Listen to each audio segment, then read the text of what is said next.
Idin unana at tiyempo, iti adayo a lugar, at dagasawa ang mga arapaap ang maadaan iti anak. Binigat ken rin nabiida ngagkarkararag tapno laeng may kanda ti anak.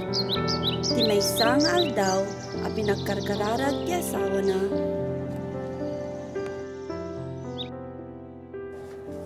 Amaming adda ka sa dilangit, madaydayo kumati nagan mo, umay kumati pagaryam, maaramid kumati pagayatam kas sa dilangit, kas tamot dito'y daga. Itod mo kada kami, itatitaraon may iti inaldaw. Kaasyan na kami, tadenggem ken pagam kumati araraw mi nga agasawa, nabayagen akayat mi ang maadaan ti anak. Si kalaeng ti amumin ang makatulong kada kami, aramidag amin na kayat mo, tapno maikan na kami laeng ti anak. Amami nga da ka sa dilangit. Daytoy ti kararag mi. Amen.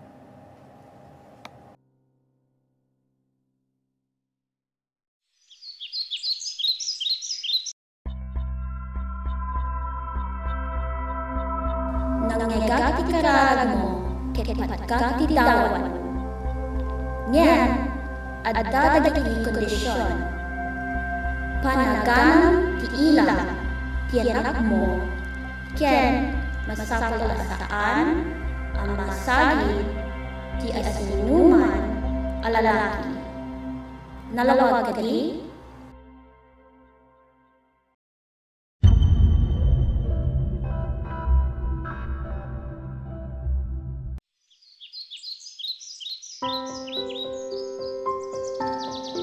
Kalpasan tis magmamano a bulan,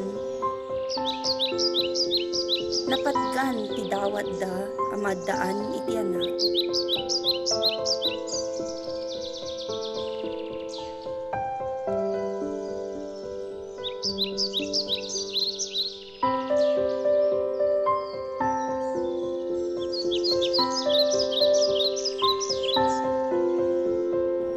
Ken tinumpalda ti bilin ti anghel, apanaganan da ti anak da babae ti.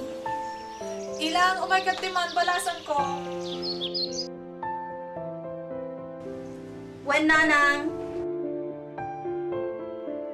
Ilang anak ko, hang karumrumar dito yung nagtibalay, tarumar kang kinitatang mo.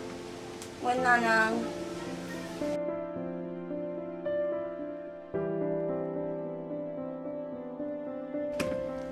Laglagi pong ilang, hang karumrumar dito yung nagtibalay. Wen nanang.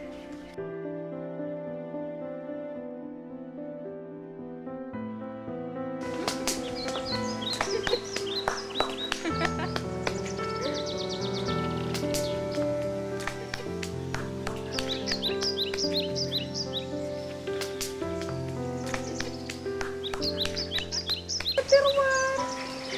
Nakapinpintas dito, Irwan! Sino ka? Ayan mo. Dito, ilang, rumor ka.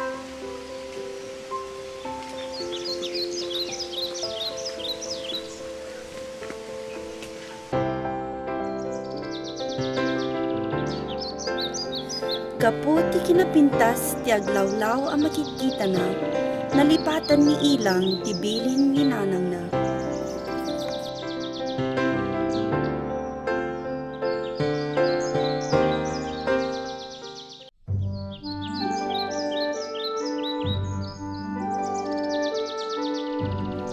Sino ka? Ano pram dito'y?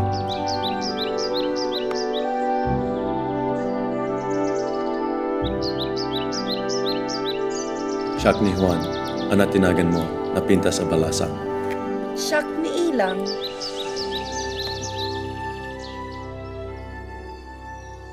Nagdadag ko ilang sa akong mga nagtibalay.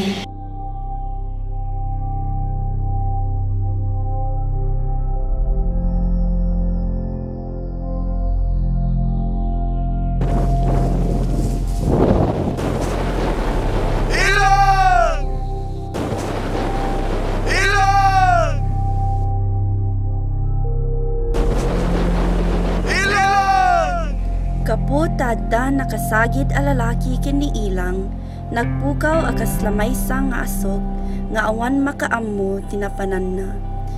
Ingana idin sa andan Apolos ang nakita ni ilang.